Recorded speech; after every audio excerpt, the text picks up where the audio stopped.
மூகம் கரோதி வாசாலம் பங்கும் லங்கயதே கிரிம் யத்கிருபா தமகம் வந்தே பரமானந்த மாதவம்.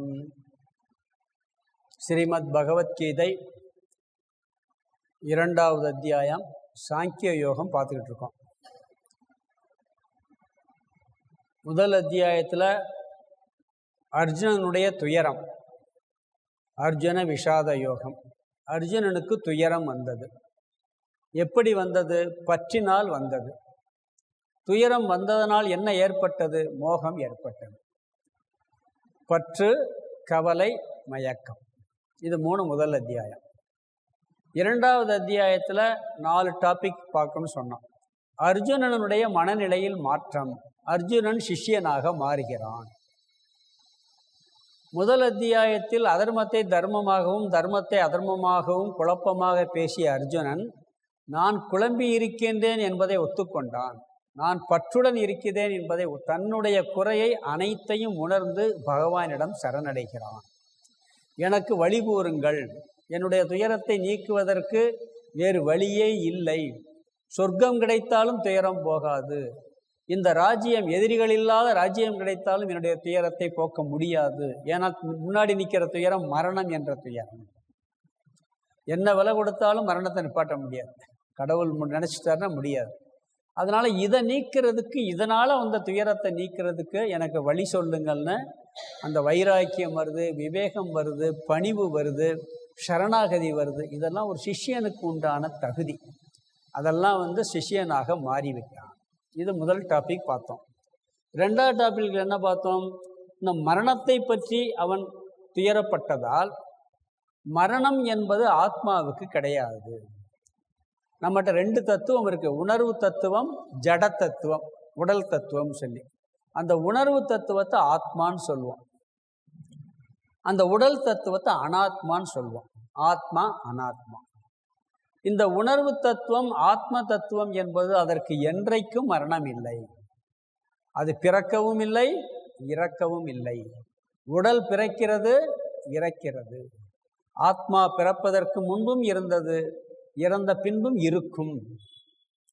இந்த உடலுக்குத்தான் மாற்றங்கள் ஏற்பட்டு கொண்டே இருக்கும். ஆத்மா அழியாது. நீ பீஷ்மர், துரோணர் அழிந்து விடுவார்கள் என்று கவலைப்பட வேண்டிய அவசியம் இல்லை. ஏனால் எந்த ஆத்மாவும் அழியாது. யாருடைய ஆத்மாவையும் அழிக்க முடியாது. பிறகு இல்லை, நான் உடல் அழிவதை நினைத்து கவலைப்படுகிறேன் என்றால், உடலுடைய இயற்கை என்னன்னா, குளிர், வெப்பம், இன்பம், துன்பம், உடலுக்கு வரக்கூடிய நோய், ஆரோக்கியம், பிறகு குழந்தை பருவம், இளமை பருவம், முதுமை பருவம், மரணம், பிறப்பு, இதெல்லாம் உடலுக்கு கட்டாயம் ஏற்படும். அது ஞானி உடலாக இருந்தாலும் ஏற்படும், கிருஷ்ணர் உடம்பாக இருந்தாலும் ஏற்பட்டுத்தான் ஆனது. கிருஷ்ணரும் பிறந்தார், வளர்ந்தார், கடைசியில் அவருடைய உடம்பும், அவருடைய ஆத்மா அழியாது. ராமராக இருக்கட்டும், விஸ்வாமித்திரராக இருக்கட்டும், வியாசராக இருக்கட்டும், இந்த உலகில் மண்ணில் தோன்றிய அனைவரும் மரணம் அடைந்துதான் ஆக வேண்டும். உடல் அளவில் அது தவிர்க்கவே முடியாது. அதை யாராலும் தவிர்க்க முடியாது. பிறகு ஏன் அதற்கு நீ துயரப்படுகிறாய்? அதற்கு துயரப்பட வேண்டிய அவசியம் இல்லை. அதை புரிந்து ஏற்றுக்கொள்ள பழகிக்கொள்ளார். அக்செப்ட் பண்ணிக்க. அது மட்டும் இல்லை, மரணம்ங்கிறது ஒரு பிறந்தன்னைக்கு இறக்கலாம், 100 வயசு வரைக்கும் இருக்கலாம். பிறந்த ஒரு நாள்ல இருந்து 100 வயசு வரைக்கும் யாருக்கும் இத்தனை நாள் கட்டாயம் கிடையவே கிடையாது. 120 வயசு வரைக்கும் நிர்ணயமே பண்ணலை. எந்த வயசுல எப்போ வேணாலும் ஏற்படலாம். இது நடந்துகிட்டு இருக்கு, கண் முன்னாடி பார்க்குறோம். ஒருத்தர் உலக அதிசயங்கள்ல பெரிய அதிசயம் எதுன்னு ஒருத்தர் கேட்டதுக்கு சொன்னார், தன் கண் முன்னாடி எத்தனையோ மரணங்களை மனிதன் பார்த்து கொண்டிருந்தாலும் தான் மட்டும் சாகாமல் இருக்க போவதாக நினைத்து கொண்டிருக்கிறான். இதுதான் பெரிய அதிசயம்னார். உலகத்திலே பெரிய அதிசயம் எதுன்னா, எத்தனையோ மரணங்களை பார்க்குறான், நம்ம மட்டும் சாக மாட்டோம், நம்ம கூட இருக்கவங்க சாகக்கூடாதுன்னு நினச்சிக்கிட்டு இருக்கோம். இது நடக்கவே நடக்காது. அது நடக்கிறத ஏற்றுக்க, வேறு வழியே இல்லை அப்படின்னு சொல்லி, அதனால் துயரப்படாதேன்னார். பிறகு தர்மம், தர்மத்தின் அடிப்படையில் துயரப்படக்கூடாது. தர்மங்கிறது இன்னொன்று சொல்லலாம், உடலின் தர்மம் அழியும், ஆத்மாவின் தர்மம் அழியாது. நீ தர்ம யுத்தம் வேற செய்கிறாய், தர்மப்படி வாழ்பவன் கவலைப்பட வேண்டிய அவசியம் இல்லைன்னு சொல்லி அது மூணையும் சொல்லி இதனால் கவலைப்பட வேணாதுன்னார். பிறகு மூன்றாவது டாபிக் கர்மயோகம் பார்த்தோம். நேற்று பார்த்தது கர்மயோகம்னா என்ன? செயலினால் நம்மை முன்னேற்றி கொள்வது. நாம் செய்கின்ற செயலை, எந்த செயலையும் நாம் அதர்மமான செயல் செய்யக்கூடாதே ஒழிய செய்கின்ற செயலை மாற்ற வேண்டிய அவசியம் இல்லை. பாவனையை மாற்றுன்னு சொல்லி முக்கியமாக அதில் பார்த்த கருத்து சமபாவனையுடன் செய்வது. கடமை என்று வந்துவிட்டால் எது ஒரு கடமையில் ஆர்வம், ஒரு கடமையில் ஆர்வம் இல்லை, அப்படி இல்லாமல் சமமாக எல்லாவற்றையும் நடத்த வேண்டும். அம்மாவாக இருக்கட்டும், மனைவியாக இருக்கட்டும், அப்பாவாக இருக்கட்டும், கணவனாக இருக்கட்டும், யாராக இருந்தாலும் அவங்களுக்கு செய்ய வேண்டிய கடமைகளை சமமாக செய்யணும். ஒருத்தருக்கு நல்லா பண்ணுறது ஒருத்தருக்கு நல்லா பண்ணாமல் இருக்குது, இது கூடாது. தொழில்னு வந்தாச்சுன்னு சொன்னால் கலெக்டர் அவருடைய தொழிலை கரெக்டாக பண்ணணும், பியூன் அவருடைய தொழிலை கரெக்டாக பண்ணணும். திறமையுடன் செய்வது கர்மயோகம், சமபாவனையுடன் செய்வது கர்மயோகம். செயல் செய்யும் பொழுது நான் செய்கின்றேன் என்ற புத்தி இல்லாமல் கடவுளுக்காக செய்கின்றேன், கடவுள் எனக்கு இந்த சக்தியையும் ஆற்றலையும் கொடுத்திருக்கிறார், அவருடைய ஆணையின்படி அவருடைய அருளின்படி அவருக்காகத்தான் செய்கின்றேன், எல்லாம் கடவுளுக்கு அர்ப்பணம். இன்பத்தை அனுபவிக்கும் பொழுதும் கடவுளுக்கு அந்த இன்ப சுகத்தை எல்லாம் கடவுளுக்காக நான் அர்ப்பணம் பண்ணிட்டு செய்யலாம். நம்ம பார்த்தீங்கன்னா நம்ம சம்பிரதாயத்தில் அதை வளர்க்குறதுக்காகத்தான் எந்த சுகத்தை அனுபவித்தாலும் கடவுளை கும்பிட்டு கடவுளுக்கு அர்ப்பணம் பண்ணிட்டு பண்ணுவோம். தீபாவளிக்கு எடுத்துக்கங்க, பலகாரம்லாம் பண்ணி என்ன பண்ணுறோம்? நிறையா பலகாரம் பண்ணுவோம். இன்னொரு பலகாரம் பண்ணுவோம் தெரியுமா? ஜீரண மருந்துன்னு செய்வாங்க. ஏன்னா நிறையா சாப்பிட்டு ஜீரணமாகாதான், அதையும் சேர்த்து செஞ்சு எல்லாத்தையும் கடவுள் முன்னாடி வச்சுட்டு நல்லா சாப்பிட்றேன்.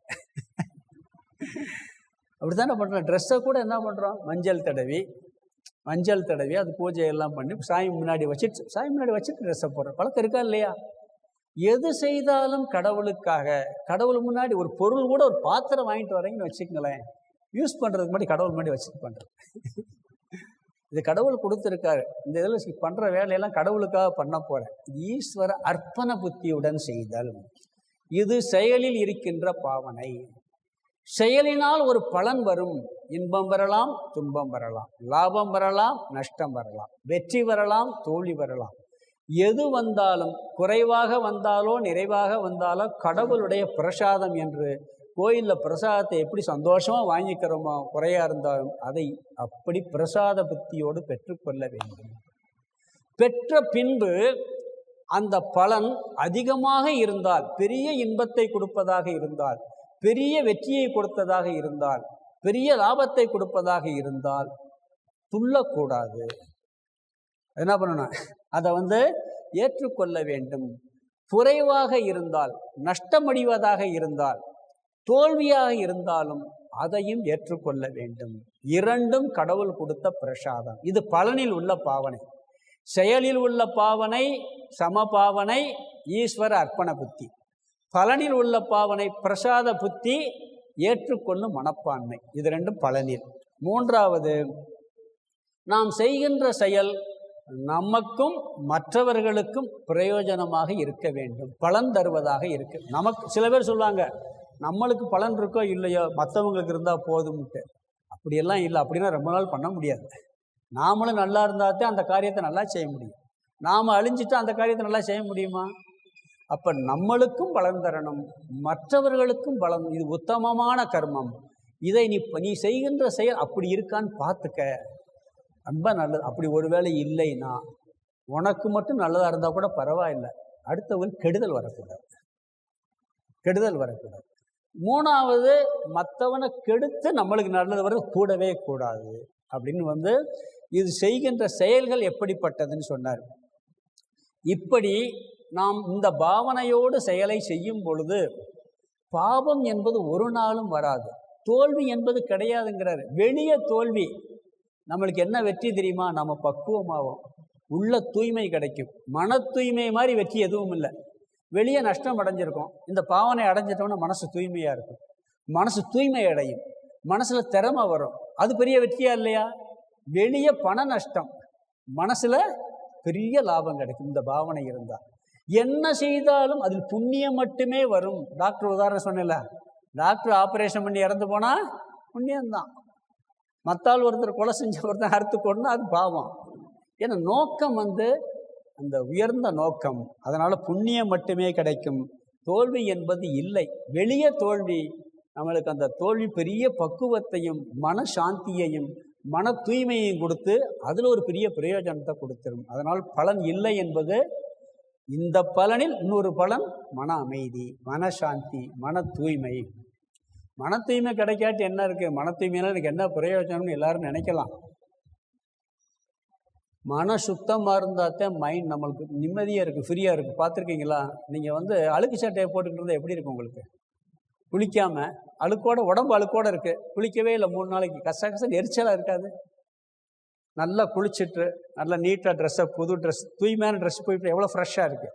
இதே மாதிரி தான் மனசில் அழுக்கு நிறையா இருந்தால் வெளியே ஒன்றும் தெரியாது, நம்மளுக்கே தெரியும். ஏன் இந்த மனசில் பொறாமே இல்லைன்னு வச்சுக்கோங்க, கற்பனை பண்ணி பாருங்க. எல்லாருக்கும் பொறாமை இருக்குது, சன்னியாசிகளுக்கு இருக்குது. ரொம்ப ஞான நிஷ்டை அடைஞ்சாச்சும் பொறாமை வராது. பொறாமையே படாமல் என் மனசு இருந்தால் எப்படி இருக்கணும் கற்பனை பண்ணி பாருங்கள், அதுலேயே ஆனந்தம் வரும். அப்போ இதெல்லாம் எப்படி வரும்னா, அந்த கர்மயோகத்தை செய்யும் போது வெற்றி தோல்வியை சமமாக பாவிக்கும் பொழுது இந்த மனம் தூய்மை அடையுது. தூய்மையினால் பெரிய பலன் கிடைக்குது. ஞானத்திற்கு தகுதி கிடைக்கும். ஞான யோகத்திற்கு அவன் தகுதியாவான். தத்துவம் அவனுக்கு புரிய ஆரம்பிக்குங்கிறார். இதனால் இது ஒரு பெரிய பலன்.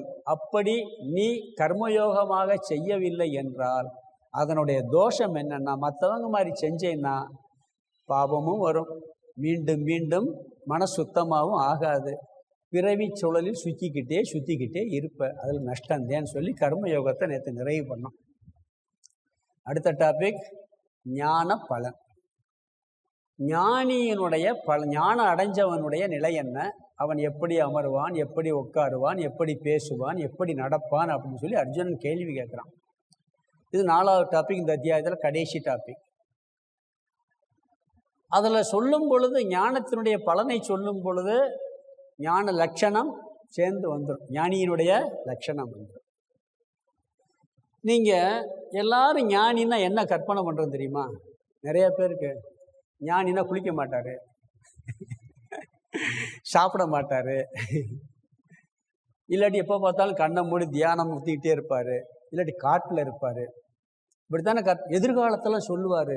அவருக்கு கடந்த காலமும் தெரியும், நடந்த எதிர்காலமும் தெரியும். அப்படி ஒரு லட்சணம் கூட இங்கே சொல்லலை ஞானி. அந்த லட்சணத்தில் நம்ம அதெல்லாம் சித்தி, நாம் நினைக்கிறதா சித்தியினால் வர்றது. எதிர்காலத்தை சொல்கிறது, கடந்த காலத்தை சொல்கிறது. ஒரு ஜோசியை நல்லா படித்து நல்லா தெரிஞ்சுக்கிட்டாருன்னா அவரும் சொல்வார், கடந்த காலத்தை சொல்வார், எதிர்காலத்தை சொல்வார். அதாவது ஒருத்தர் ஞானம் அடைஞ்ச ஒருத்தர் ரொம்ப தபஸ் பண்ணிவிட்டு அதில் நிறைய சித்தி கிடச்சிருச்சு. சித்தி கிடச்ச உடனே என்ன பண்ணுறாரு, அப்படியே தண்ணி மேலே நடக்கிற ஆற்றல் வந்துருச்சு அவருக்கு. அப்படியே தண்ணி மேலே நடந்து வர்றாரு. இங்கிட்டு ஒருத்தர் ஞானி, இன்னொருத்தர் இங்கே மரத்தடியில் உட்காந்துருக்கார். வந்த உடனே நான் எவ்வளோ பெரிய 12 வருஷமாக தவம் பண்ணி தண்ணி மேலே நடக்கிற சக்தி எனக்கு கிடச்சிருச்சு அப்படின்னாரு. பிறகு என்னப்போ உன்னால் செய்ய முடியும்னாரு, அந்த யானை நிற்கிது பார்த்தீங்களா, இதை சாகிறது மாதிரி செய்ய முடியும், திருப்பி பழக்க முடியும்னாராம். சரி பண்ண, அப்படியே ஞானை அப்படியே சாகிறது மாதிரி ஆயிடுச்சு. பிறகு திருப்பி ஒரு மந்திரம் சொன்னார், பழச்சிருச்சு. அவர் சொன்னார், கொஞ்சம் உட்காந்துருக்கவர், நீ எத்தனை வருஷம் தவம் பண்ணுவார்? 12 வருஷம். காலனா பிரயோஜனம்னாரான் நீ பண்ண தவத்துக்கு. அந்த காலத்தில் நான் காலன்னா கொடுத்தா போட்டில் அங்கேருந்து இறக்கி விட்டுருவான், இதுக்கு நீ 12 வருஷம் கஷ்டப்படணுமான்னார். ஞானத்தின் நோக்கம் அது இல்லை. நாம ஆனந்தமாக நிறைவாக சந்தோஷமாக இருக்கணும். துக்கம் போகணும்னாரா இல்லையா? அதுதான். அடுத்து இறந்த பிறகு பிறக்கக்கூடாது, பிறந்தா திருப்பி சிக்கல். இதுதான் ஞான பலனே ஒழிய சித்திகள் ஆற்றல் எதுவுமே இல்லை. இப்படின்னு சொல்கிறேன், ஒரு ஆப்பிள் பழம் வருது கையில், அப்படி ஞானியா? கடையில் போனால் 10 ரூபா 50 ரூபா ஒருத்தர் கொடுத்துட்டு போகிறான். இதுக்கு அவ்வளோ கஷ்டப்படணுமா? யோசிச்சு பாருங்க. கடவுள் ஒரு இலையை உருவாக்கி இருக்கிறாருன்னா அந்த ஆப்பிள் நீ உருவாக்க முடியுமா? எங்கேயோ இருக்கிறத கையில் கொண்டு வர்ற. கிரியேட் சொன்னான், முதல்ல பார்த்தேன், இல்லாததற்கு இருப்பு இல்லை. ஒரு அணுவை, ஒரு சின்ன துரும்ப கூட உருவாக்க முடியாது, அழிக்க முடியாது நம்மளால். அது கடவுளுடைய படைப்பு. அதனால் இங்கே ஞானியுடைய லட்சணத்தை கேட்ட உடனே என்ன சொல்கிறார்? இவர் சொல்கிறார், எப்பயுமே ஒருத்தர்கிட்ட போய் நீ ஞானியான்னு கேட்கக்கூடாது. கேட்டால் அவர் என்ன சொல்லலான்னு தெரியுமா? உனக்கு என்ன வேணும் அதை சொல்லணும். ஞானியாக இருந்தானே, ஞானியா இல்லாட்டி என்னன்னு சொல்லணும். ஏன்னா இவர் ஞானின்னு சொல்லிட்டாருன்னு வச்சுங்க, அவன் என்ன சொல்லுவான்னு தெரியுமா? ஒரு பெரிய ஞானி, அவருக்கு அகங்காரம் வந்துருச்சு, இவரே ஞானின்னு புகழ்ந்துக்கிட்டு இருக்காருமா. ஞானி இல்லைன்னு சொல்லிட்டான்னு வச்சுக்க, என்ன இவர் படித்தல் இவருக்கே நம்பிக்கை இல்லை போல இருக்கு அப்படின்னு குறை சொல்லுவான். ஏன்னா அது வெளியே கண்டுபிடிக்க முடியாது, மனசில் உள்ள யாரையும் அப்படி கேட்கவும் கூடாது அப்படின்னு சொல்லுவாங்க. ஞானின்னா என்ன சொன்னேன்னு சொன்னால், பூரணமாக நிறைவோடு இருக்கக்கூடியவர் ஞானி. நீங்கள் ஒருத்தர்கிட்ட போய் எல்லாரும் என்ன விசாரிப்போம் தெரியுமா? எப்படி இருக்கீங்கன்னு கேட்போம். பொதுவாக நல்லா இருக்கேன் அப்படிம்பார். என்ன சொல்லுவாங்க? எவ்வளோ பெரிய ஆளாக இருந்தாலும் என்ன எப்படி இருக்கீங்கன்னு என்ன சொல்லுவான்? நல்லா இருக்கேன். சரி, பையன் எப்படி இருக்கான்? பையன் அப்படின்னு ஒரு இழுவை எழுப்பார். இப்போ தொழில் எப்படி நல்லா ஓடுது, பிறகு அப்படி அங்கே வேலை பார்க்குறவங்க கொஞ்சம் சரியில்லை, இப்படி ஒவ்வொன்றா ஆரம்பிச்சு முதல்ல நல்லா இருக்கேன்னு சொல்லிடுவார். பிறகு பார்த்தா எல்லா பிரச்சனையும் வரும், எல்லா குறையும் வரும். குறையென்றும் இல்லை மறைமூர்த்தி கண்ணான்னு படிக்க முடியுமா? அப்படி படிக்கணும். கிருஷ்ணர்கிட்ட போய் எனக்கு ஒரு குறையும் இல்லைன்னு பாட்டு படிக்கிறாங்களா இல்லையா? அந்த மனநிலை, எனக்கு நான் பூரணமாக இருக்கின்றேன், நிறைவோடு இருக்கின்றேன்கிற அந்த எண்ணம் இருக்கும் ஞானிக்கு. ஒரு சினிமா பாட்டு இருக்கு, அவன்தான் மனிதன்ல, அருமையான பாட்டு. ஆட்டுவித்தால் யாரொருவர் ஆடாதாரே கண்ணா, ஆசை என்னும் தொட்டிலே ஆடாதாரே கண்ணா. அதில் ஒரு வரி, அழகான வரி வருது. அதில் அந்த சிவாஜி என்னன்னா, எல்லா பெரிய பிஸ்னஸ், பெரிய தொழில், ஃபேக்ட்ரி, கம்பெனி எல்லாம் இழந்து நடுத்தருவில் நிற்பான், ஒன்றுமே இருக்காது. நல்லது செஞ்சே எல்லாத்தையும் இழந்துருவான். அதில் ஒரு வரி வைப்பான். அந்த பாட்டை படிக்கும்போது, சினிமா பாட்டு நினைக்க, ஒரு கண்ணதாசன் எழுதின பாட்டு, பாஞ்சாலி உன்னிடத்தில் சேலை கேட்டால், ஆட்டுவித்தால் யாரொருவர் ஆடாதாரே கண்ணான்னு முதல் வரி வந்துடும். பாஞ்சாலி உன்னிடத்தில் சேலை கேட்டால், பார்த்தனவன் உன்னிடத்தில் கீதை கேட்டான். கீதையை கேட்டுக்கிட்டு இருக்கான். நான் இருக்கும் நிலையில் உன்னிடம் என்ன கேட்பேன், இன்னும் நன்மை செய்து துன்பம் வாங்கும் உள்ளம் கேட்பேன். எவ்வளவு பெரிய வார்த்தை பாருங்க, கேட்க முடியும். எல்லாம் போச்சு, எனக்கு அந்த ஃபேக்டரியை திருப்பி கொடு, நான் பழைய மாதிரி வரணும், பழைய கோடிசா, அப்படி கேட்கலாவே. பாஞ்சாலி அதை கேட்டா, கிருஷ்ணன் கண்ணன் கீதையை கேட்டான். நான் இருக்கும் நிலையில்ங்கிறான், எல்லாம் போயிருச்சு, இன்னும் நன்மை செய்து துன்பம் வாங்கும் உள்ளம் அப்ப துன்பத்திலே அவனுக்கு ஒரு சந்தோஷம் கிடைக்குது, ஒரு நிறைவு கிடைக்குது. அப்ப எப்படி இருந்தாலும் அந்த ஒரு மனநிறைவு இல்லாட்டி இந்த வார்த்தை சொல்ல முடியுமா? அப்படிப்பட்ட மனநிலை ஞானிக்கு இருக்கும். ஞானிக்கு இருக்கட்டும், எங்களுக்கு எதுக்கு சாமி இதெல்லாம்? அந்த நிலையை நாம் அடைவதற்காகத்தான் இதெல்லாம் சொல்றாரு. ஆர்வம் வரும்ல, இந்த கீதையை ஃபுல்லாக படிக்கும் போது தத்துவம் புரிய ஆரம்பிக்கும். ஓரளவுக்காவது இந்த நிலைக்கு நம்ம தயாராகிடுவோம். அதற்காகத்தான் இதெல்லாம் பலனை முதல்ல சொல்றார். போக போக எல்லா இடத்துலையும் ஒவ்வொரு அத்தியாயத்திலையும் இந்த ஞான பலனை சொல்வார். வித்தியாசம் சொல்லிக்கிட்டே போவார். ஞானத்தையும் சொல்வார், ஞான பலனையும் சொல்வார். கர்மயோக அத்தியாயம் இருந்தாலும் அதுலேயும் கொஞ்சம் தத்துவம் வரும். பிறகு ஞான பலன்கள் கொஞ்சம் கொஞ்சமாக எல்லாத்தையும் கொண்டு போவார். அங்கே பார்க்க போகிறோம். அப்போ ஞானி ஆசையே படக்கூடாதா? அவனுக்கு ஆசை இருக்காதான்னு ஒரு கேள்வி. ஆசையை ரெண்டாக பிரிக்கலாம். பந்தப்படுத்தும் ஆசை, பந்தப்படுத்தாத ஆசைன்னு சொல்லி. ஞானி நல்லா எல்லாரையும் மாதிரி வெளியே ஞானிக்கும் அஞ்ஞானிக்கும் எந்த வித்தியாசமும் தெரியாது. அவனும் சாப்பிடுவான், அவனும் தூங்குவான், அவனும் எல்லா வேலையும் செய்வான். சாப்பிடாம உயிர் வாழ முடியாது. இந்திரியங்களெல்லாம் பயன்படுத்தித்தான் ஆகணும். அவனும் கண்ணை திறந்தே இருக்கணும், காதை கேட்டுத்தே ஆகணும். ஆனால் இவனுடைய ஆசை எப்படி இருக்கும்னா, அந்த பொருள் ஒரு சாப்பிட்றான், நல்ல டேஸ்டான பொருள், நல்லா இருக்கே, ருசியாக இருக்கே அப்படின்னு அவனும் மற்றவன மாதிரி ரசித்து சாப்பிடுவான், ருசியாக சாப்பிடுவான். அதை டெய்லி 10 நாள் சாப்பிட்டுக்கிட்டு இருக்கான். ஒரு நாள் கிடைக்கல. நம்ம என்ன பண்ணுவோம்? இன்னைக்கு இப்படி ஆகிப்போச்சே, இந்த சாப்பாடு கிடைக்கலன்னு துக்கப்படுவான்.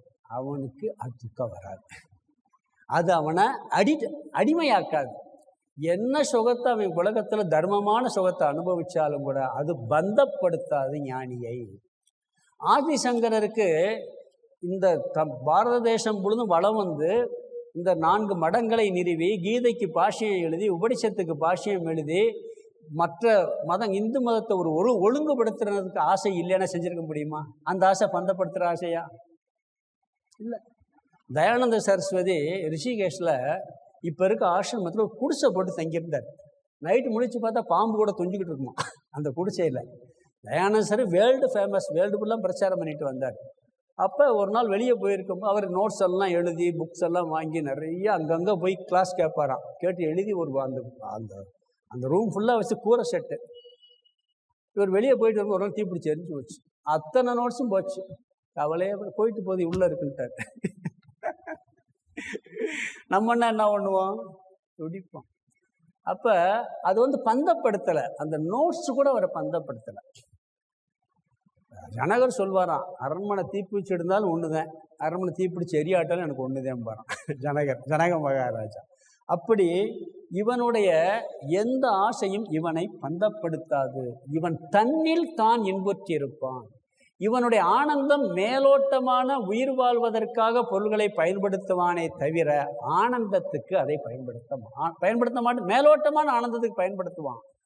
ஆள் மனசு நிறைவுக்கு அது இவனுக்கு தெரியாது. இன்னொரு தத்துவம் சொல்கிறேன், புரிஞ்சுக்கங்க. நம்ம உலகத்தில் அனுபவிக்கலாம். கூட சாமி சொன்ன உடனே நம்ம எதுவும் சாப்பிடக்கூடாது அப்படின்னு நினச்சிடக்கூடாது. நல்லா சாப்பிடலாம், நல்லா சந்தோஷமாக ரசித்து சாப்பிடலாம். ஆனால் ஒரு விஷயம் புரிஞ்சுக்கிறணும், நம்மளுடைய சொரூபம் ஆனந்த சொரூபம் சாஸ்திரம் சொல்லுது. நம்மளுடைய சொரூபம் என்ன சொரூபம்? நம்மளுடைய சொரூபம் தான் ஆனந்தம். லட்டில் ஆனந்தம் கிடையாது, திருப்பதி லட்டு திருநெல்வேலி அல்வாவில் ஆனந்தம் இல்லை. நம்ம என்ன நினைக்கிறோம்? அதில் ஆனந்தம் இருக்குன்னு நினைக்கிறோமா இல்லையா? நான் என்ன சொல்கிறேன், அதில் சந்தோஷம் இருந்தால் நீங்கள் திருநெல்வேலி அல்வா ஒரு கிலோ கொடுக்குறேன், புரியுதுங்களா? நல்லா பசியாத்தே இருக்குது, ஒரு அரை கிலோ சாப்பிட்டீங்க, அதுக்கு பிறகு சாப்பிட்ற அல்வா ருசிக்குமா? சரி, காய்ச்சலாக இருக்குது, அப்போ ருசிக்குமா? சரி, காய்ச்சல் இல்லை, யாரோ பெரிய சோகத்தில் இருக்கும் வீட்டில், அப்போ போய் இந்த அல்வா நல்லா இருக்கு சாப்பிடுங்க அப்படின்னு ஆனந்தமாக இருக்குமா? அது கசக்கம். அதில் சுவை இருந்தால், அதில் ஆனந்தம் இருந்தால் எல்லா நேரமும் எல்லாத்துக்கும் ஆனந்தத்தை கொடுக்கணும். ஒருத்தருக்கு அல்வா பிடிக்குது, ஒருத்தருக்கு லட்டு பிடிக்குது, ஒருத்தருக்கு சாக்லேட் பிடிக்குது, ஒருத்தருக்கு ஐஸ்கிரீம் பிடிக்குது. அப்போ தன்னிடம் இருக்கக்கூடிய ஆனந்தத்தை எனக்கு இது ஆனந்தத்தை தரும் ஏற்றி வச்சுதான் நம்ம அனுபவிக்கிறோம். அவர் சொல்வார், இந்த ஒட்டகம் வந்து முள்ளு செடியை சாப்பிடுமா, சாப்பிட்டுட்டு அது ரொம்ப நல்லா இருக்குமா, குத்தி ரத்தம் வரும், அது ரத்தமே அதுக்கு சுவையை கொடுக்குது, அது தெரியாது அதுக்கு. நாய் எலும்பை கடிச்சு எலும்புல ஒரு சுவையும் கிடையாது, கடிச்சோன்னு குத்தி ரத்தம் வரும், அது ஒரு சுவையை தருமா. தான் சுவையவே வெளியே இருந்த எலும்புலேருந்து வரதா நினைக்குது, தான் சுவையவே முள்ளிலிருந்து வரதா நினைக்குது. உண்மை அதுதான். இது புரிய கொஞ்சம் கஷ்டமாக இருக்கும், அக்செப்ட் பண்ணுறது கஷ்டமாக இருக்கும், ஆனால் லாஜிக் அதுதான். அதனால் என்ன சொல்கிறாருன்னு சொன்னால், இந்திரியங்கள் இந்திரிய விஷயங்களை பயன்படுத்தி உலகில் வாழலாம், அப்படிலாம் வாழ முடியாது.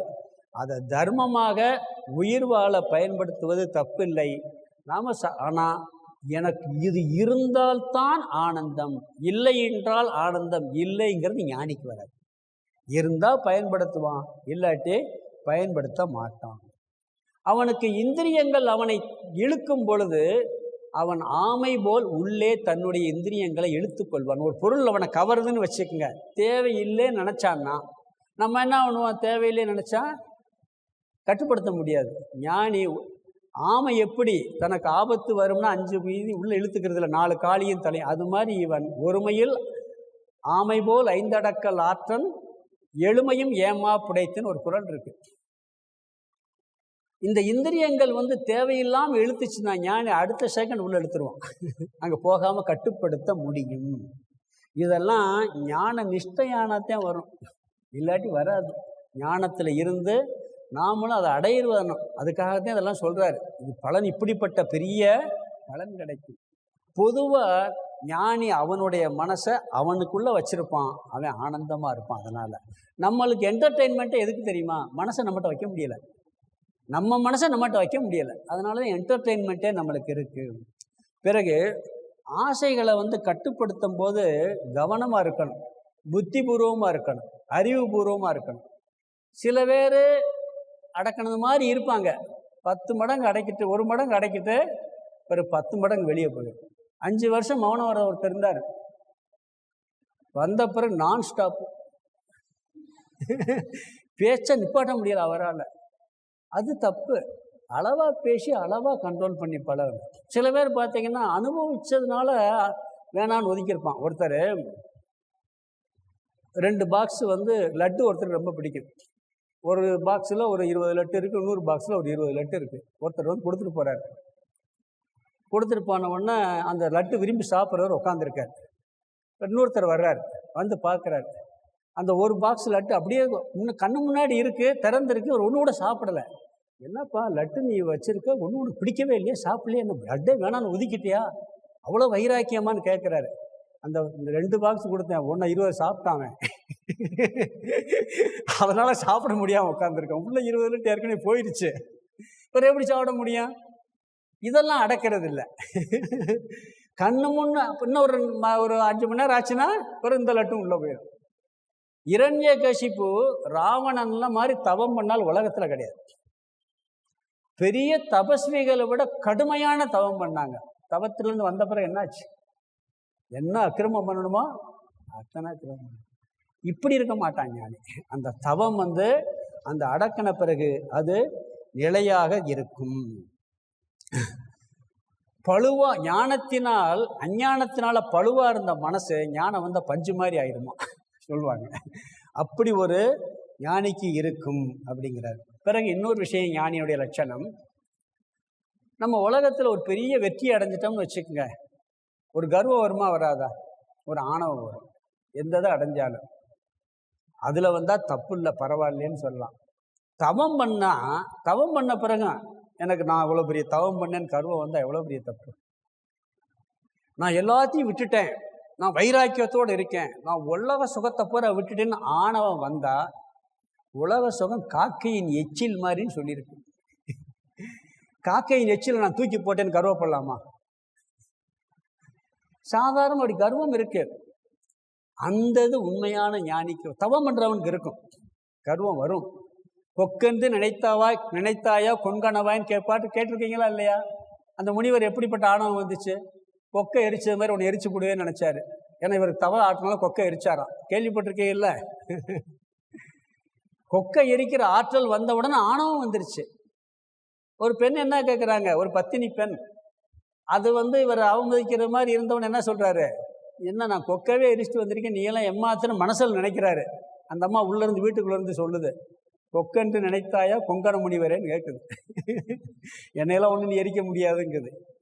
ஏன் காரணம் என்னன்னா, அந்த அம்மா தன்னுடைய கடமையை கணவனுக்கு அழகா செஞ்சுச்சான். அதனால இந்த முனிவர் மனசுல இருக்க தெரிகிற சக்தி கிடைச்சி. அதை விட சொல்லிச்சான், ஒரு மாமிச கடைக்காரருக்கு அவன்கிட்ட போய் ஞானத்தை பெற்றுக்கன்னு சொல்லுது. ஏன்னா அவன் கடமையை, அவனுக்கு தொழில் மாமிசம் விற்கிறது, அதை முறையா செஞ்சிருக்கான், அவனுக்கு அந்த ஞானம் வந்திருக்கு, அவனுக்கு இயல்பா அந்த அமைஞ்சிருக்கு. அப்ப இந்த ஆணவம் அவனுக்கு இருக்காது. இப்போ இந்த சாதாரண ஊரில் பார்க்கலாம், ஒரு 18 வருஷம் சபரிமலைக்கு போயிட்டு வந்திருப்பார், நான் குருசாமி குருசாமின்னு சொல்லிக்கிட்டு இருப்பார். அந்த 36 வருஷம் மலைக்கு போயிட்டு வந்துட்டு அதில் ஒரு ஆணவம் வருது. புரியுதுங்களா? இது இவன் எல்லா தவசையும் பண்ணி ஞானத்தை அடைந்த பிறகு இவனுக்கு அந்த கர்வமும் இருக்காது. வெளியில் உடலுக்கு சுகதுக்கம் வரும், உடலுக்கு நோய் வரும், இதெல்லாம் ஞானிக்கும் வரும். நான் ஏற்கனவே சொல்லியிருக்கேன், ராமகிருஷ்ண பரமஹம்சருக்கு தொண்டையில் புற்றுநோய், ரமணருக்கு கையில் புற்றுநோய்.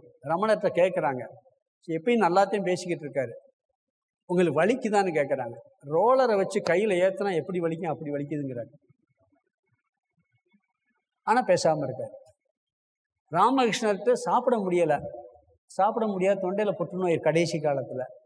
நீங்கள் சாப்பிடாம இத்தனை பேர் வாயில் சாப்பிட்றேனுங்கிறார். அப்போ நோய்ங்கிறது யாராக இருந்தாலும் வருது. கிருஷ்ணருக்கு காலில் ஒருத்தன் வேடை அம்பை எரிச்சு கொண்டு சாகுறாரு. அவர் ஒரு வேடை காலில் அம்பை எரிச்சு கொண்டு வந்து பிறகு கிருஷ்ணருடைய மரணமே ஏற்படும். புரியுதுங்களா? அப்போ இந்த உடலுக்கு வரக்கூடிய மரணம் மற்ற விஷயங்கள் ஞானிக்கும் வரும். அது எல்லாரையும் போலதான் இருக்கும். ஞானி மனசு எப்படி இருக்குன்னு இங்கே பார்க்குறோம் நம்ம. அதனால என்ன சொல்றாருன்னு சொன்னால், எல்லாரையும் போல வெளியே இருப்பான், எல்லாத்தையும் பார்ப்பான், மனசில் சிந்திப்பான், எல்லாரையும் போலதையும் செய்வான் வெளியே. ஆனால் அவனுடைய மனசில் ஒரு அமைதி இருக்கும். வெளி இருக்கக்கூடிய சூழ்நிலை ஞானிக்கும் பாதிக்கும். குளிர் அடித்தா அவனுக்கு குளிர் அடிக்கும், வெயில் அடித்தா அவனுக்கு வெக்க இருக்கும். அந்த சூழ்நிலை உடம்புக்கு பாதிக்கும், மனசளவில் பாதிக்காது அப்படிங்கிறார். பிறகு இன்னொன்று ஞானியுடைய லட்சணம் சமமாக இருப்பான்.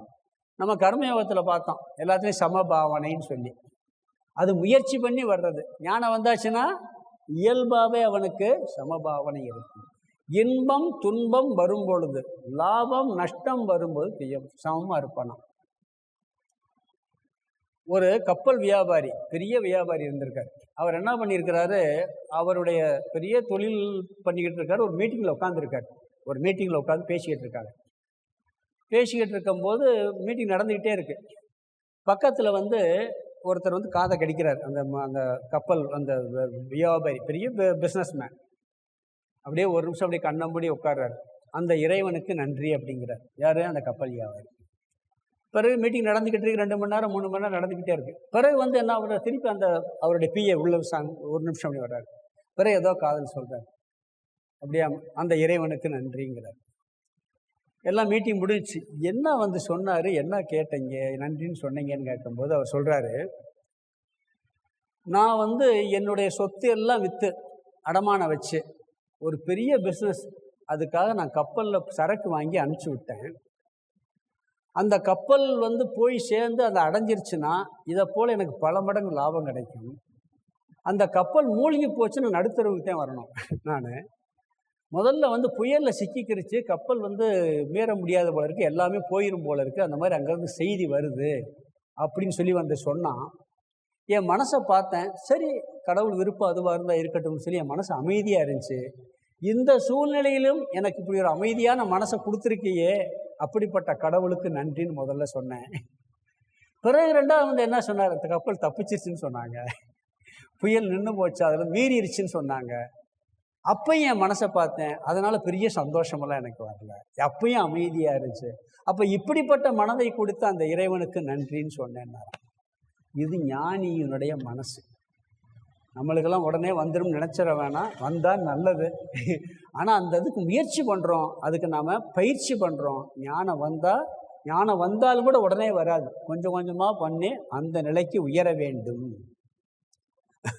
பிறகு இந்த ஞானத்தையும் நம்ம அப்ளை பண்ண தெரியும். ஞானிக்கு அந்த அறிவை பிரச்சனை வரும் பொழுது, இதெல்லாம் அனித்தியம், ஆத்மா சத்தியம்னா படிக்கிறது நிறைய வரப்போகுது. இப்போ ஆத்மா மட்டும் பார்த்துருக்கு, இந்த உலக அனித்தியம் சொல்ல போகிறார். அதெல்லாம் நம்ம பார்க்கும்போது 7வது அத்தியாயம் 9வது அத்தியாயம் பார்க்கும்போது எல்லாம் நிறைய விஷயம் வரும். அப்போ தெரியும். அதை அப்ளை பண்ணுவான் அவன், இந்த அறிவை கொண்டு வருவான். இப்போ வாய்ப்பாடு படிச்சிருக்கோம். நம்ம வாய்ப்பாடு சின்ன வயசு மாப்பாடம் பண்ணியிருக்கோமா இல்லையா? 5வது வாய்ப்பாடு 6வது வாய்ப்பாடு தெரியுமா தெரியாதா? தெரியும், எல்லாரும் படிச்சிருக்கோம். நான் ஒரு கடையில் போய் ஒரு பொருள் 5 ரூபா, 6 பொருள் கேட்டேன். நான் 30 ரூபா எடுத்துக்கிட்டு இருக்கேன். அவர் கால்குலேட்டர் தட்டிக்கிட்டு இருக்கார். 6 5 30ன்னு சொல்கிறார். படித்த வாய்ப்பாடு அப்ளை பண்ண தெரியல, இதுக்கு கால்குலேட்டர் தெரியும். ஏதோ பெரிய கணக்கு மொத்தமாக போட்டுன்னு அப்ளை பண்ணலாம். படிச்சிருக்கையில் அப்ளை பண்ணணும். அது மாதிரி இந்த ஞானத்தை, பெற்ற ஞானத்தை, பிரச்சனைகள் வரும் பொழுது, சோகம் வரும் பொழுது, துக்கம் வரும் பொழுது, பெரிய ஆனந்தம் வரும் பொழுது அவன் அப்ளை பண்ணி அமைதியாக இருப்பான். இது ஞானியினுடைய லட்சணம். பிற ஒரு உதாரணம் சொல்றார். ஞானிக்கு பகல் போல் இருப்பது அஞ்ஞானிக்கு இரவு போல் இருக்கும், அஞ்ஞானிக்கு பகல் போல் இருப்பது ஞானிக்கு இரவு போல் இருக்கும். இது அர்த்தம் என்னன்னா, தத்துவ விஷயம் ஞானிக்கு தெளிவாக இருக்கும். எது உண்மை, எது பொய், எது நிலையானது, எது நிலையானதுங்கிறது பகல் போல் பிரைட்டாக இருக்கும். அஞ்ஞானிக்கு அது ஒன்றுமே தெரியாது. இருட்டுக்குள்ளே இருந்தால் ஏதாவது பொருள் தெரியுமா? அப்படி அஞ்ஞானிக்கு தெரியுமா? அதே மாதிரி இந்த உலக விஷயங்களும் பிரைட்டாக இருப்பான். யார்? மற்ற அஞ்ஞானி. உலக இந்த இது நல்லா இருக்கும், அந்த சுகம் நல்லா இருக்குது, இந்த சுகம் நல்லா, அதில் போட்டு அப்படியே ஆர்வமாக பிரைட்டாக இருப்பான். இவனுக்கு அதை கண்டுக்கிறவே மாட்டான், அது இருள் மாதிரி இருக்கும். அப்படிப்பட்ட மனநிலை ஞானிக்கு இருக்கும். குழந்தை சீரியஸாக இருக்க விஷயம் நம்மளுக்கு எப்படி இருக்கும்? ஒரு குழந்தை சீரியஸாக என் பழுவனை உடச்சி விட்டான், என் இதை உடச்சி போட்டால் அப்படியே அழுது அப்படியே சோகத்தில் வரும். நம்ம என்ன பண்ணுவோம்? சீரியஸாக எடுத்துக்கிற மாட்டோம். அந்த விஷயம் நம்மளுக்கு இருள் மாதிரி, அது ஒன்றுமே இல்லை. நாம் சீரியஸாக இருக்க விஷயம் குழந்தைக்கு அது சீரியஸாக தெரியாது. அது மாதிரி அஞ்ஞானிக்கு சீரியஸான விஷயம் ஞானிக்கே ஒன்றுமே கிடையாது. ஞானிக்கு சீரியஸான விஷயம் தத்துவம், அதில் அவனுக்கு ஒன்றுமே தெரியாது. அப்படி ஞானியினுடைய மனநிலை இருக்கும். பிறகு அஞ்ஞானியின் மனம் கடல், ஞானியின் மனம் கடல் போல, அஞ்ஞானியின் மனம் சிறிய குட்டை போலன்னு ஒரு உதாரணம் சொல்றார். ஞானியின் மனம் என்னது? கடல் போல, அஞ்ஞானியின் மனம் சிறிய குட்டை போல அப்படிங்கிறார். இந்த உதாரணம் பார்த்தீங்கன்னா, கடல் இருக்கு, சாக்கடை தண்ணி கலக்குதா இல்லையா? கடல்ல கடல் சாக்கடையா மாறிடுதா? கங்கை கலக்குது, அதுக்காக பூரா கங்கையா மாறிடுதா? கங்கையும் கலக்குது, சாக்கடையும் கலக்குது, விஷம் கூட கலக்குது. ஒரு குட்டையில விஷத்தை கலந்தீங்கன்னா குட்டையே விஷமா மாறிடும். குட்டையில சாக்கடையை கலந்தா குட்டையே சாக்கடையா மாறிடும். கடல்ல என்ன போய் கலந்தாலும் கடல் கடல் தான். அது எந்த மாற்றத்தையும் அடையாது. வெளி சூழ்நிலை நல்லதோ கெட்டதோ இவனை சேர்ந்தால் கடல் போல் இவனை ஒன்றும் பண்ண முடியாது. கடல்ல அணு ஆயுதம் இருக்கு பார்த்தீங்களா, அதுவே ஒன்றும் பண்ண முடியாது தெரியுமா? எப்படி இப்போ நீங்கள் அணு உலைகள்லாம் வச்சுருக்காங்களே, எங்கே வச்சுருக்காங்க பாருங்கள். நம்ம அணு ஆலைகள் இருக்குல்ல, எங்கே இருக்குது? கடலில் தான் இருக்குது. கடல் கரையில் ஒட்டி வச்சுருப்பாங்க. ஏன் தெரியுமா? அது ஒருவேளை அணுக்கசிவு ஏற்பட்டு உடஞ்சி கடலுக்குள்ளே விழுந்தால் அது ஒன்றும் பண்ணாது. நீங்கள் ஒரு சினிமா படம் இருக்குது, இந்த தசாவதாரம் ஒரு சினிமா படம் பார்த்துருக்கீங்களா? அந்த படத்தில் அந்த ஒரு அணு இதை வச்சுருப்பான், உலகத்தையே அழிக்கிற ஒரு அணு, சின்னது ஒரு வில்ல மாதிரி வச்சுருப்பான். அது அதை கடத்தி கொண்டு போக பார்ப்பாங்க. அதை என்ன பண்ணுவான், இது உடஞ்சிருச்சுன்னா என்ன செய்யறதுன்னு கேட்பான். யார் அந்தவன்? உடஞ்சா இதை அழிக்கிறதுக்கு ஒரே வழி, உப்பை மேலே நிறைய போட்டோம்னா அது ஒன்றும் செய்யாதுமா. எவ்வளோ உப்புன்னு கேட்பான். ஆயிரக்கணக்கான மூட உப்பு போடணுமா. எவ்வளோ மூட? ஆயிரக்கணக்கான உப்பு மூடம். அப்போ அந்த உப்பு அவ்வளவு போட்டு அது ஒன்றும் பண்ணாதுன்னு சொல்லுவான். கடைசி சீனில் அதில் காமிப்பான், அவன் உள்ளே முழுங்கிடுவான். அது வில்லனாக இருக்கக்கூடிய அந்த கமலஹாசன் உள்ளே போனால் உள்ளே வெடிச்சிடும், வாய்க்குள்ளே ஓப்பன் ஆகிடும். அந்த நேரம் சுனாமி வரும். கடைசி சீன் அதான். நம்ம படம் பார்க்குறப்ப இதனுடைய தத்துவம் புரிகிறது இல்லை, அதை காமிச்சிருப்பான். அவனை கடல் என்ன பண்ண சுருட்டி உள்ளே கொண்டு போயிடும். அப்போ கடல் கலங்கிறதா? அது ஒரு பாதிப்பு கிடையாது. கடலுக்குள்ள அணு ஆயுதமே போனால் என்ன பண்ணுது? அது ஒன்றும் பண்ணுறது இல்லை. அப்படி ஞானியருடைய மனசு அப்படி இருக்குமா? அந்த அப்படி ஒரு எது வந்தாலும் அந்த மனசில் வெளியே பாதிப்பு இருக்கும், ஆள் மனசில் நிறைவாக இருப்பான். அதே நேரத்தில் குட்டைன்னா என்ன ஆகும்? அதே மாதிரி அது காலியாயிடும். இன்னொன்று, மழை பெஞ்சா குளம் நிறையும், மழை பெய்யலைன்னா குளம் வற்றி போயிடும். ஆற்றுல வெள்ளம் வந்தால் குளத்து ஒரு ஏரியெல்லாம் நிறையும், வெள்ளம் வரலைன்னா நிறையாது. கடலில் மழை பெஞ்சாலும் பெய்யாட்டாலும் தண்ணி குறையுதா? இப்போ சவுதி பக்கம்லாம் கடல் இருக்குது, மழையே பெய்கிறது இல்லை, தண்ணி குறையுதா? சரி, ரொம்ப போட்டு புயலும் வெள்ளை அடிக்குது, தண்ணி கூடுதா? கூடுறதும் இல்லை. குளத்தில் அப்படி இல்லை, கண்மாயெல்லாம் உடைச்சிட்டு போயிடும், இல்லாட்டி வற்றி போயிடும். இந்த குட்டை குளம் போல் அஞ்ஞானியினுடைய மனம், கடல் போல் ஞானியின் மனம் சொல்றார். அப்படி இருப்பான் இவன். பிறகு இப்படிப்பட்ட மனசெல்லாம் நாம் எப்படி புரிஞ்சுக்கிறதுனா, நம்மளும் ஞானியாகணும். நம்மளும் ஞானியானத்தான் அந்த மனசை பற்றி புரிய முடியுமே ஒழிய, தெரிஞ்சுக்கிட்டா நல்லது, முயற்சி பண்ணலாம். பிறகு கடல் போல் இவன் பூரணமாகவும் இருப்பான், இவன் ஜீவன் முக்தி அடைந்திருப்பான். அடைந்து இவன் இறந்த பிறகு மீண்டும் பிறப்பதே இல்லை.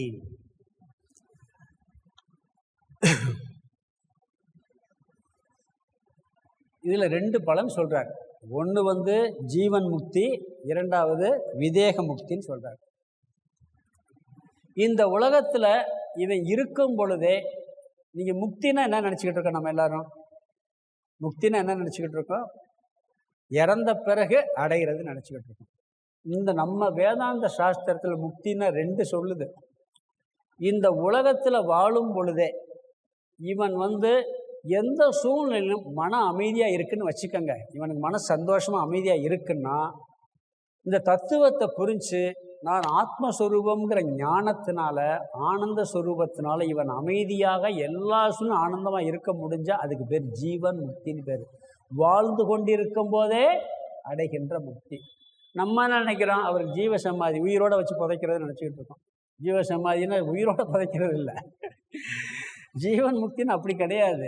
இருக்கிற ஜீவனாக இருக்கும் பொழுதே, ஜீவிதத்தில் இருக்கும் பொழுதே அவன் மோட்சத்தை அடைந்து விட்டான். அவன் அப்படிப்பட்டவன் இறந்தால் மீண்டும் பிறப்பதில்லை. இந்த இரண்டு நிலையும் இந்த ஞானிக்கு கிடைக்கிறது. ஞானத்தை அடைஞ்சா கிடைக்குங்கிறார்.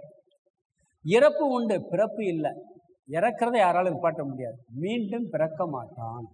அது விதேக முக்தின்னு பேர். அதுக்கு பேர் என்ன பேர்? விதேக முக்தி. மோட்சத்தை ரெண்டா பிரிப்போம். ஜீவன் முக்தி, விதேக முக்தின்னு சொல்லி பிரித்து, இவன் இந்த உலகத்தில் இருக்கிற பொழுதே ஆனந்தமாக நிறைவோடு இருப்பான். இறந்த பின்பும் அவன் மீண்டும் பிறக்க மாட்டான். இதுதான் ஞானத்தினுடைய ஒரு பெரிய பலன்னு சொல்றார்.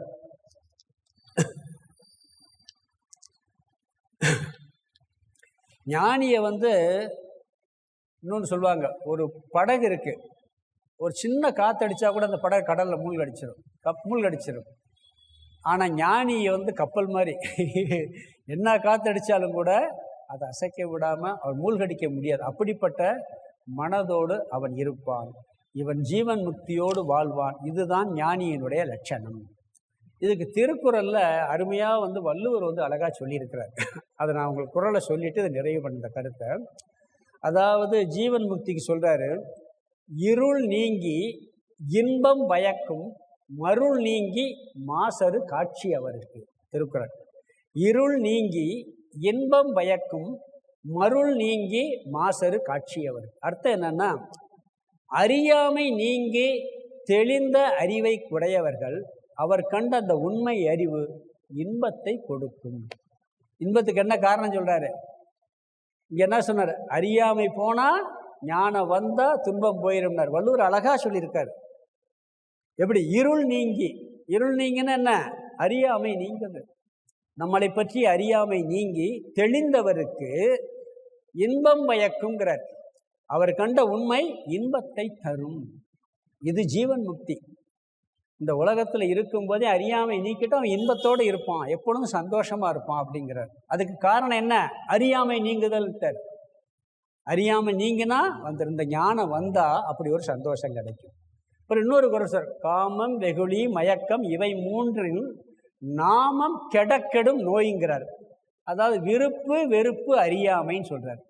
இந்த மூணும் கெட்டு போச்சுன்னு சொன்னா அதனால வரக்கூடிய துன்பமும் கெட்டு போயிருமா. விருப்பு வெறுப்புங்கிறது கர்மயோகம் பண்ணோம்ல, கர்மயோகத்தினால என்ன பலன் கிடைக்கும்னா, நம்ம ஆழமான மனசுல விருப்பு வெறுப்பு இருக்கு. நீங்க எல்லாரும் என்ன நினைக்கிறீங்க? ஞானத்துக்கு தகுதின்னு சொன்னா என்னென்னமோ நினைச்சுக்கிட்டு இருக்கோம். நம்ம அப்படி இருக்கணும், புலன்கள்லாம் கட்டுப்படுத்தணும். அப்படி கட்டுப்படுத்துறது எதுக்குன்னா விருப்பு வெறுப்பு போறது. உன்னை கண்டா ரொம்ப விருப்பு, உன்னை கண்டா வெறுப்பு. வெளி மனசுல சண்டை போடலாம், வெறுக்கலாம், வெறுக்கிற மாதிரி பேசலாம். உள் மனசுல அவனை கண்டாலே எனக்கு எரிச்சலா இருக்கு, இவனை கண்டாலே எனக்கு ரொம்ப ஆர்வமா இருக்கு சொல்றேன் பார்த்தீங்களா? இது வெளியே இருக்கலாம், ஆள் மனசுல இருக்கக்கூடாது. இதுதான் கர்மயோகத்தில் கிடைக்கும். அந்த விருப்பு வெறுப்பு இது எதனால கிடைக்கும்? அறியாமை. காமங்கிறது வெறுப்பு, வெகுளிங்கிறது வெறுப்பு, மயக்கம்ங்கிறது அறியாமை. இவை மூன்றும் நாமம் கெடக்கெடும் நோய்ங்கிற. நோயின்னு என்ன? துன்பம் ஓடி போயிருங்கிற. விருப்பு வெறுப்பு போய் அதனால ஞானத்தை ஒருத்தன் அடைஞ்சு அறியாம போயிட்டா எல்லா துன்பமும் ஓடி போய்ங்கிறார். இது ஞானிக்கு வள்ளுவர் அப்படியே அழகா கொண்டு வரும். இது ஜீவன் முக்தி. இங்க இருக்கும் போதே துன்பம் இல்லாம வாழ்வான்.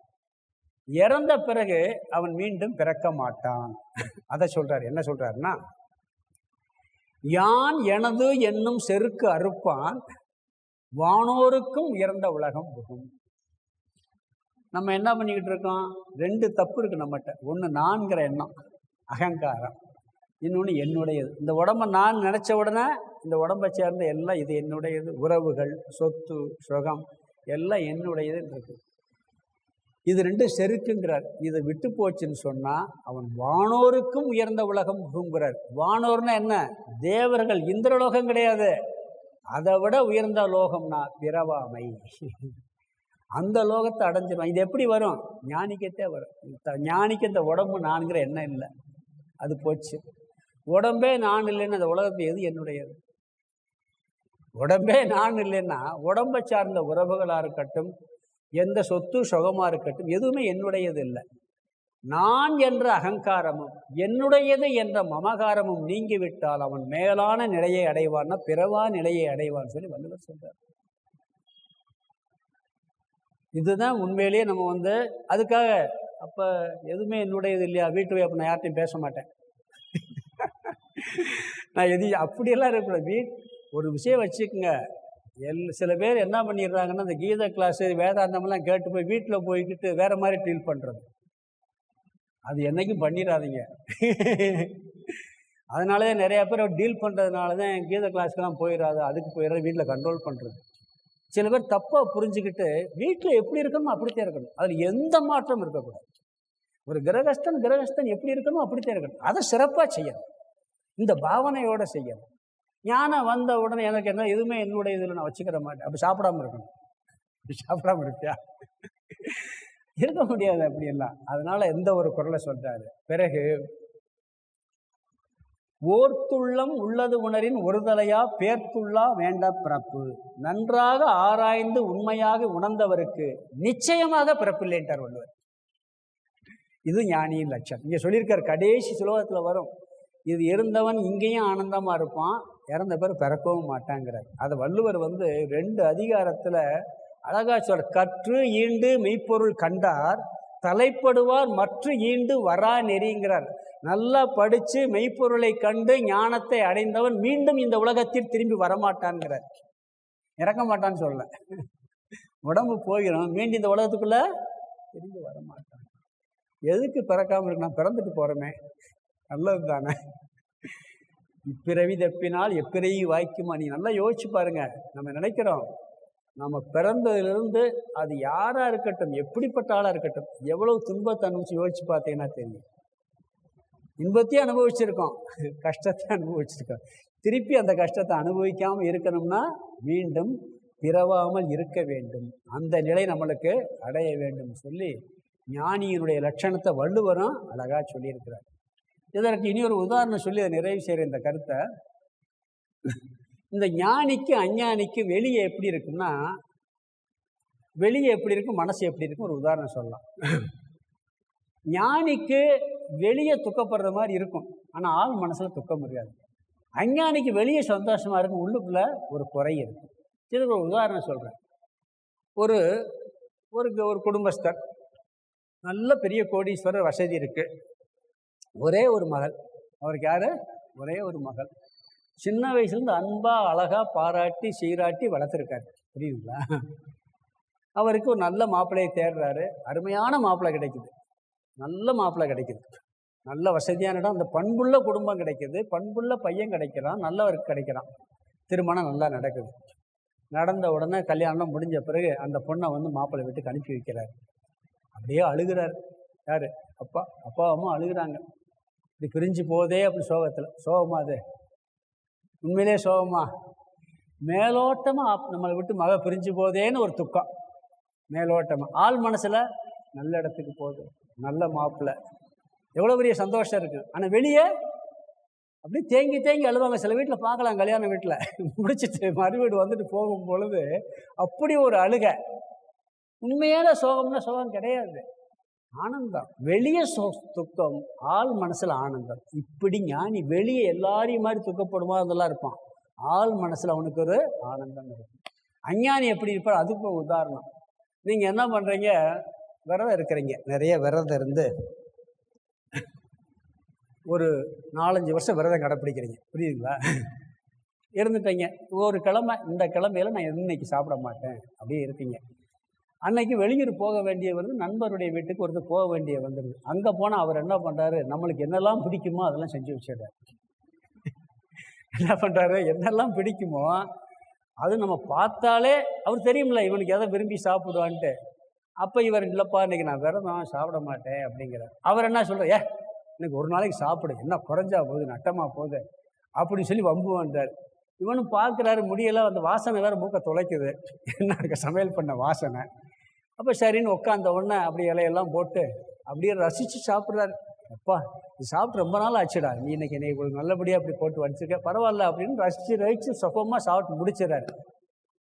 முடிச்சுட்டு வீட்டுக்கு வந்தவொடனே, ஐயா இன்னைக்கு விரதத்தை கைவிட்டனே. அடுத்த பிறந்த நாள் வரைக்கும் ஒரே துப்பம். இங்கே வெளியே ஆனந்தம், உள்ளுக்குள்ள துக்கம். பார்த்தீங்களா? புரியுதா? இது அஞ்ஞானி. வெளியே சந்தோஷமா இருக்காம இருக்கு. பிறகு என்ன ஆச்சு, நான் போன பிறகு ஐயோ விரதத்தை விட்டேனே, அந்த அடுத்த விரதம் ஆரம்பிக்க அடுத்த மாதம் அன்னைக்கு விரத நாள் வர்றது வரைக்கும் இவருக்கு ஒரே சோகம் உள்ளுக்குள்ள. இது எப்படி இருக்கு? வெளியே ஆனந்தத்தை வச்சாலும் நம்ம ஆனந்தத்தை இடவிடவே முடியாது. வெளியே துயரம் இருக்கலாம், அழுகலாம். ஞானி அழுக மாட்டான்னு கிடையாது. ஒரு துக்க வீட்டுக்கு போனால் சன்னியாசி அழுகக்கூடாதுன்னு சொல்லுவாங்க. ஞானி துக்க வீட்டுக்கு போனால் கிரகஸ்தம் அழுகணும், எல்லாருமே அழுகணும். அதெல்லாம் சில வீட்டில் பார்த்தா போலியாக அடித்து அடித்து அழுவாங்க. அப்படிலாம் அழுக வேண்டியதில்லை, சும்மா கண்ணீராக விடணும். பிறகு வந்தோட சந்தோஷம் வேணுக்கிறேன். நான் ஞானி அழுக மாட்டேன்னு அங்கேயெல்லாம் போய் அந்த வேதாந்தமெல்லாம் பேசக்கூடாது. ஆள் மனசில் வெளியே இருக்கு. நம்மளும் கண்ணீர் வரும். வாடிய பயிரை கண்ட போதெல்லாம் வாடினேன்னு சொன்னால் துக்கமாக இருக்கு. வரலாறுக்கு வாடிய பயிரை கண்ட போதெல்லாம் வாடினேன்னா உண்மையிலே துக்கமா? அது அன்பின் வெளிப்பாடு. விவேகானந்தர் ஒரு இடத்துல அழுகிறாரு, பத்திரிக்கையில் பேப்பரில் படிக்கிறாரு. இந்த ஏரியாவில் இந்த இடத்துல வந்து சாப்பாட்டுக்கு இல்லாமல் நிறையா பேர் இறந்து போனோம். அப்போல்லாம் பசி பஞ்சத்தில் சாகிறது உண்டு. பேப்பரே நனைஞ்சு போதான். அதுக்கு ரொம்ப இது வந்து அன்பினுடைய வெளிப்பாடு. துக்கம் கிடையாது, மேலோட்டமான துக்கம். அதுக்கு உதவி பண்ணுறார். பிறகு போய் அவர் அமெரிக்காவுக்கு போய் அந்த பணத்தில் அவங்களுக்கு கொடுத்து விட்டுறாரு. இவருக்கு வசூல் பண்ணி மாணவர்கள், சென்னை மாணவர்கள் கொடுத்த பணத்தெல்லாம் அந்த இறந்து பசியில் வர்ற அந்த ஏரியாவை கொடுத்து விட்டுறாரு. அப்போ இதெல்லாம் துக்கம் கிடையாது, ஆள் மனசில் துக்கம் கிடையாது. அதனால வெளியே எல்லாரையும் போல இருப்பான், அவனுடைய ஆள் மனசில் துக்கம் வராது. இது ஞானியினுடைய லட்சணம். அப்போ ஞானி எப்படி இருப்பான்? ஆசைகளை அகற்றியவனாக இருப்பான். ஆனால் அவன் தர்மமான ஆசைகளையும் பந்தப்படுத்தாத ஆசைகளையும் வைத்திருப்பான். அவனுடைய ஆனந்தத்திற்கு வெளிப்பொருள் முக்கியமில்லை, தன்னில் தான் ஆனந்தமாக இருப்பான். பிறகு துன்பத்தில் துடியாத, இன்பத்தில் துள்ளாத மனமுடையவனாக இருப்பான். அவன் பற்று, பயம், கோபம் எல்லாம் அவனுடைய கட்டுப்பாட்டுக்குள் இருக்கும். விருப்பு வெறுப்பு அவனுக்கு இருக்காது. வெளி விஷயங்கள் அவனை ஈர்க்கும்போது ஆமைகளைப் போல புலன்களை அவன் இழுத்து உள்ளடக்கி கொள்ளக்கூடிய சக்தியை பெற்றிருப்பான். முதலில் விஷயங்களிலிருந்து விலகுவான். பிறகு மனதளவிலும் அந்த பொருள் மீது இவனுக்கு எந்த ஆசையும் இருக்காது. இதிலிருந்து விடுபட்டவன் தெளிவுடன் இருப்பான். இவன் ஞானிக்கு அஞ்ஞானியினுடைய விஷயங்கள் எல்லாம் இருள் போல் இருக்கும். ஞானியினுடைய விஷயங்கள் அஞ்ஞானிக்கு இருள் போல் இருக்கும். ஞானிக்கு தத்துவ விஷயங்கள் பகல் போல இருக்கும், அது அஞ்ஞானிக்கு இருள் போல் இருக்கும். ஞானி கடலை போல் நிறைவானவன், குறைவில்லாதவன், எந்தது வந்தாலும் கூட கலங்கமடையாதவன். அஞ்ஞானி குட்டையை போல் உள்ளவன் அப்படின்னு சொல்லி வேறுபாடெல்லாம் சொல்லி அகங்காரம் மமகாரமற்றவன், தான் என்ற எண்ணமும் என்னுடையது எண்ணமும் இல்லாதவன், அப்படிப்பட்ட மனதை உடைந்தவன் இந்த உலகத்தில் இருக்கும் பொழுதும் ஆனந்தமாக இருப்பான், இறந்த பிறகும் பிறக்க மாட்டான். இது ஞானியின் லட்சணம். இதோட 2வது அத்தியாயம் முழுசாக முடியுது. நம்ம என்னென்ன கருத்து பார்த்துருக்கோம் ஞாபகப்படுத்திக்கலாமா? 4 விஷயம். இந்த அத்தியாயத்தில் 4 விஷயம். அர்ஜுனன் சிஷ்யனாக மாறுதல். நாம் வேதாந்தம் படிக்கணும்னா அர்ஜுனனுக்கு என்ன மனநிலை இருந்துச்சோ அந்த மனம் நம்மளுக்கும் வரணும். தன்னிட்டு இருக்க எப்பயுமே உலகத்தில் நம்மகிட்ட இருக்க மற்றவங்க குறைய பார்க்குறத விட நம்ம குறைய பார்க்கணும். நம்ம எல்லாரும் குறையும் பார்ப்போம், நம்ம குறைய பார்க்க மாட்டோம். அர்ஜுனன் தன்னிடம் என்ன குறை இருக்கிறது, என் மனசில் இப்படி குறை இருக்குது, என் மனசில் இப்படி கபடம் இருக்குது, என் மனசில் சூது இருக்குது, என் மனசில் பொறாமை இருக்குது, இதை நான் சரி பண்ணணும்னு முயற்சி பண்ணணுமே ஒழிய அவன் இப்படி இருக்கான் அவன் இப்படி இருக்கான் சரி பண்ண முடியாது. நம்மளால் ஓரளவுக்கு பார்க்கலாம், அதுக்கு மேலே முடியாது. அதனால் தன்னுடைய குறையை உணர்ந்து இந்த உலகத்தில் எப்படி இருக்கணுமோ அப்படியெல்லாம் அர்ஜுனன் சொல்லியிருக்கோம். இதெல்லாம் பார்த்தோம். அந்த சிஷ்ய மனப்பாவனையை பற்றி முதல்ல சொல்லிட்டாருங்க. 2வது ஆத்ம தத்துவம். இந்த ஆத்ம தத்துவத்தினுடைய விளக்கம் தான் இந்த அத்தியாயத்தில் ஃபுல்லாக நிறையா வரப்போகுது. நம்ம சுருக்கமாக சொல்லியிருக்கோம். ஆத்ம அனாத்ம தத்துவம். ஆத்மா அழியாது, அனாத்மா அழியும். அதில் முக்கியமான கருத்து, ஆத்மா சத்தியம், மற்றதெல்லாம் காட்சிக்கு இருக்குது, பொய்யா இருக்குது, இல்லாததற்கு இருப்பு இல்லைன்னு ஒன்று சொன்னார். எதையும் உருவாக்க முடியாது, எதையும் ஒன்றால் அழிக்கவும் முடியாது. இதெல்லாம் ஆத்ம தத்துவத்தில் முக்கியமாக பார்த்தோம். பிறகு தர்மத்தின் அடிப்படையிலும் துயரப்பட வேண்டியதுன்னு சொல்லிட்டு 3வது கர்மயோகம். இந்த தத்துவம் புரிவதற்கு மன ஒருமுகப்பாடு, மன தூய்மை வேணும். அப்படி மன தூய்மை வேணும்னு சொன்னால் நீ கர்மயோகத்தை பண்ணுன்னு சொல்லி கர்மயோகத்தை சொன்னார். அதில் சமபாவனை, கடமையில் செய்வதில் உரிமை இருக்குது, பலனில் உரிமை இல்லை. இதெல்லாம் பார்த்தேன். செய்வதற்கு உரிமை இருக்கு, பலனில் உனக்கு உரிமை இல்லை. பாவனை, பிரசாத புத்தி, செயல் செய்யும்போது நல்ல செயலாக செய்கிறது, இப்படிலாம் ஒரு நிறைய விஷயங்கள் பார்த்து கர்மயோகத்தை பற்றி சொன்னார். இதெல்லாம் கர்மயோகம் பண்ணி சித்த சுத்தி ஞானத்தை பெற்ற பிறகு ஞானி எப்படி இருப்பான்னு சொல்லும்போது அவன் தன்னில்தான் நிறைவோடு ஆனந்தமாக குறைவில்லாமல் இருப்பான்னு சொல்லி இந்த அத்தியாயத்தை நிறைவு செய்கின்றார் சாங்கிய யோகம். நான் 4 மணி நேரத்தில் இந்த அத்தியாயத்தை பேசியிருக்கேன். இந்த அத்தியாயத்துக்கு நான் விரிவாக சுலோகம் வாரியாக 35 மணி நேரம் விளக்க சொல்லியிருக்கேன் திண்டுக்கல்ல. எவ்வளோ மணி நேரம்? ஒவ்வொரு சுலோகமும் அர்த்தமெல்லாம் சொல்லி 35 மணி நேரத்துக்கு மேலே விளக்க சொல்லியிருக்கேன் இந்த 2வது அத்தியாயத்துக்கு. அதை 4 மணி நேரத்தில் உங்களுக்கு எசன்ஸாக கொடுத்துருக்கேன். அதனால தான் கீதையின் சாரம்னு போட்டிருக்கு. முதல்ல சாரத்தை தெரிஞ்சுக்கிடுவோம், பிறகு வாய்ப்பு கடவுள் நம்மளுக்கு வாய்ப்பை கொடுத்தாருன்னா விரிவாக பார்க்கலாம். விரிவாக பார்க்கணும்னா என்னோடய யூடியூப் சேனல் இருக்கு, அங்கே உள்ள போய் பார்த்துருக்கேன். அதில் எல்லாம் இப்போ 3வது அத்தியாயம் போய்கிட்டு இருக்கு. 3வது அத்தியாயம் வரைக்கும் 66 மணி நேரம் பேசியிருக்கேன். இன்னும் 3வது அத்தியாயம் 4 மணி நேரம் பேச வேண்டியது இருக்குது. அதெல்லாம் இருக்குது. அதெல்லாம் நான் உங்களுக்கு இதை கீதையை கிட்டத்தட்ட பார்த்தீங்கன்னா ஒரு 35-40 கிளாஸ்க்குள்ளே சாரத்தை சொல்லிடுவேன். இன்றைக்கி 6 கிளாஸ் முடிஞ்சிருக்கு, 6 முடிஞ்சிருக்குன்னு நினைக்கிறேன். 6 கிளாஸ் முடிஞ்சிருக்கு. இவங்க அடுத்த கிளாஸில் கர்மயோகத்தை பற்றி நம்ம விரிவாக பார்ப்போம். இங்கே சுருக்கமாக பார்த்துருக்கோம், அங்கே விரிவாக ஒரு அத்தியாயமே சொல்லியிருக்கார் கர்மயோகம். அது ஒரு அத்தியாயம் முழுசாக சொல்லுவார். அடுத்த அத்தியாயம் கர்ம ஞான கர்ம சந்நியாச யோகம், அதில் அவதார தத்துவமெல்லாம் வரும். அங்கேயும் கர்மத்தை பற்றி வரும், அங்கே ஞானமும் வரும்.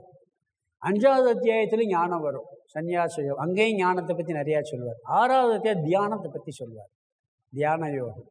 இப்படி வரிசையாக போகும். முதல் 6 அத்தியாயத்தில் ஆத்ம தத்துவம், ஞானம், கர்மயோகம், இதை பற்றிய விஷயம், நம்முடைய சுய முயற்சி, இதெல்லாம் வரும். அதை நம்ம இந்த 6 அத்தியாயத்தில் பார்க்கும்போது கொஞ்சம் கொஞ்சம் பார்த்துட்டு போவோம். அடுத்த கிளாஸ் அடுத்த புதன்கிழமை.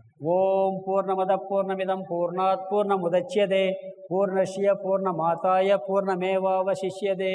ஓம் சாந்தி சாந்தி சாந்தி. ஹரிஹி ஓம் ஆதிகுருநாத சுவாமிக்கு ஜெய்.